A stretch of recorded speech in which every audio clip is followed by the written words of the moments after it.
Happy Sunday morning. It's in a walk-in freezer that you can see is empty. Oh, last night they lost temp on this guy. They lost temp on it because it iced up. But the manager here did what she knew to do, which was reset the breaker. She's like, maybe I'll reset. So the fans were spinning and this light was working, and then she turned the breaker off and back on, and now we have nothing. So at that point, I could have had them defrost this with the thermostat, right? We would set this to 60 last night while it was running. The compressor would have stopped, all this ice would have melted, and we could have then at least had a box through the night. But once they hit the breaker and it stopped, we were in a totally different beast. It wasn't in a defrost, like I said, we even lost the light. So this unit's not getting power, so we're gonna find the breaker. They say nothing's tripped, so we'll see. Freezer 2325. So, all right, so it was on, by the way. Let me show you here. They're cleaning. We're still dead, no lights. So FYI, that breaker is. But look at, I noticed this, which is weird. None of the other ones, I mean, I can make it move a little bit, but this one, wonder if we got a bad breaker. Kind of was my gut when I was talking to him on the phone that it worked and then they turned it off and on and it didn't come back on. Like, what are the odds of a breaker dying in that moment? They're pretty small, but you may witness the improbable today. All right, so we got her opened up. It's this one. Okay, so I've got it turned on. Is this one. Okay, cost 106. So I only have one leg of power here. It's supposed to have 208, for example. Here's the cooler. 210. So we're only getting one leg of power. So still could be a bad breaker. Let's investigate one more and see. Let's go to ground. So I'm going to put one side of this on ground. Okay, I'm going to put that in there. And we're going to test top leg of power, 12 volts. Bottom leg of power, 120 volts. Yeah, I am not getting voltage out of the top leg of power. So, and if the top leg of power is the one they steal to run the lights, and that's why your light's off also. So I'm gonna condemn the breaker. I have an extra breaker right here, so we're gonna swap that out. These breakers I hate. So you gotta reach in there to the power bar. This is why we have insulated screwdrivers, so we can reach in there, undo that breaker, take it off, put our new 20 amp on. I got a new 20 amp right here, and we'll follow up with that. Yup.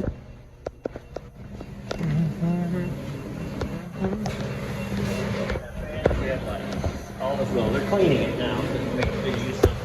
Making good use of not having the product in there. So, all right. So I will show you the numerics of what's wrong with this. It's not letting one leg of power through. I'm going to turn this on. Okay. Let's see. It was the upper one. It was this one. So we've got a separate continuity, which means when we touch together, she beeps. So why don't we stick one of these where the wire was.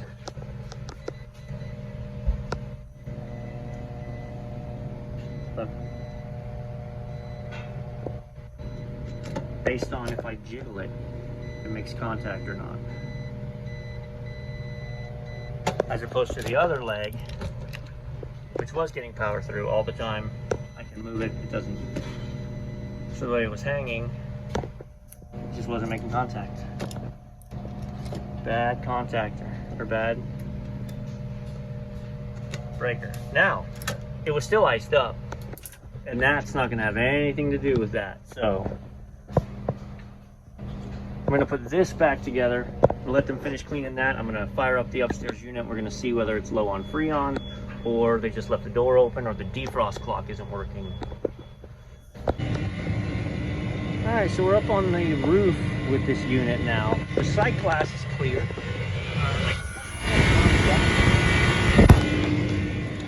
a couple weeks ago. It was leaking from the Schrader. I changed the motor, I changed the evaporator motor in, or the condenser motor inside because it was spinning slow, and I changed the, the motor, and I added Freon. This timer busted open. But when last I was here, I set the time correctly, and it held the time, right? So 2 trips ago I was here, it was 1 o'clock, I set it for 1. A week went by, I came back, it was 2:30, it was set for 2. Well, I'm here now, and it says it's 2, and it's 11 a.m. So our clock is not keeping time anymore at all. I opted to not replace this when I was here last time, just from a cost prevention standpoint for them. Because again, this unit is close to the grave, you know, anytime. We are 5 years on borrowed time with this unit, so I didn't want to waste the labor and the parts to change this defrost clock because we weren't having any trouble with it. But now, it froze up solid, and we're not out of Freon, so I have to assume that the clock just isn't going into defrost. So let's see. Neutral and 1. So, neutral's here, 1 is there. That should be your cooling circuit. Okay? And neutral and 3 will be your defrost circuit. So we have nothing on the defrost. What we'll do is we're going to turn this into a defrost. Okay. We'll see if it now energizes. Yep. De-energizes downstairs. Ooh, look at this. This did not de-energize downstairs.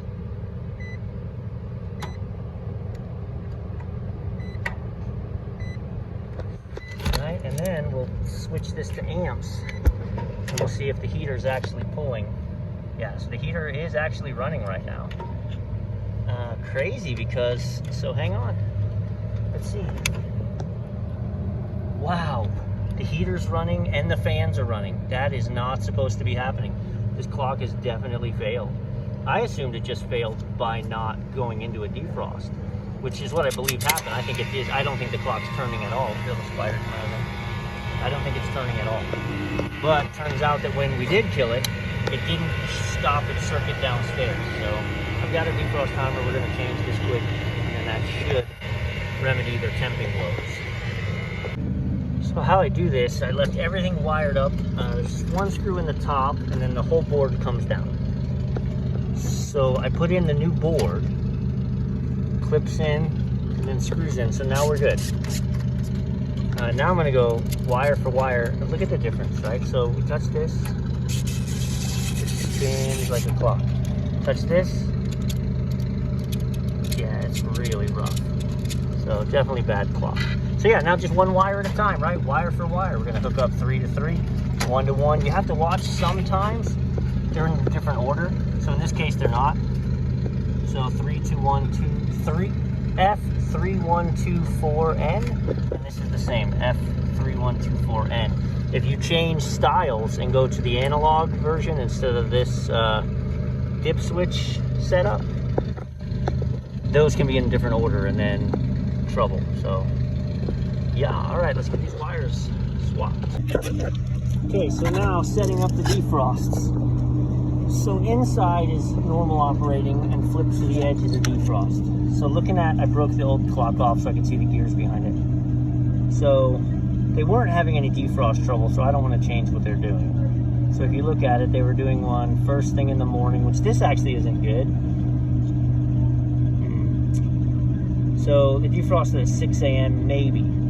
So because they're here at like 5 doing breakfast. And so if they leave that door open, then by 6, it's doing a defrost for 45 minutes. I'm going to copy exactly what they did. So 6 a.m. Every tab is 15 minutes. Right, so they had a 45 minute at 6. They had a 30 minute at noon.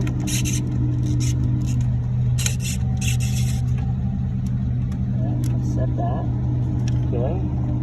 Then they had a 45 minute leading into 6 p.m.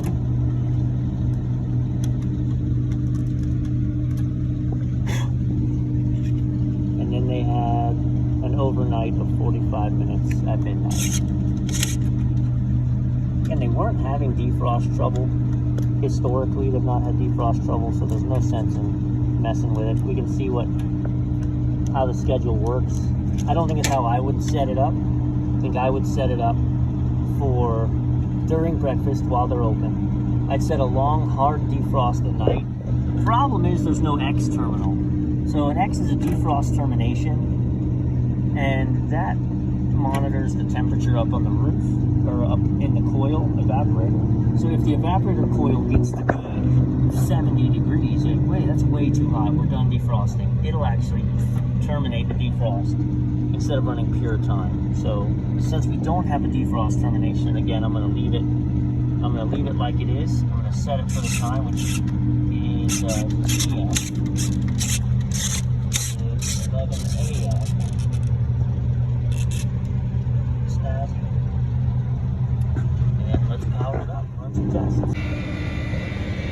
Alright, so we are in refrigeration mode. We got green light. I was wrong, it was about 11:30, so I fixed the clock. That's just actually, I fixed it time, that's what it is. Well, because we're going to mess with it again. So, we're on refrigeration circuit, 210. Okay, now we're going to put it on the heater circuit. And I'm going to roll this into default.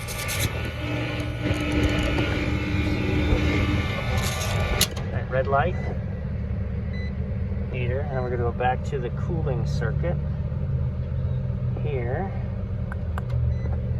and now we are not sending power downstairs. Hooray. So that is working properly. It's 11:30 a.m. I'll set this for 11:30.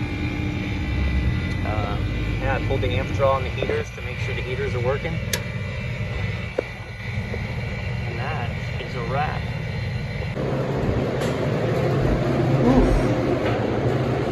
Alright, so we're only down to 30. We're gonna wait and watch her run, but she's gonna be fine now. I don't even have a reason to think we need to hook gauges up to this guy. It's set to 5 below. Sight glass was clear. I had a really nice hot discharge line. I had a nice cool suction line coming back. I'm not going to even put gauges on it.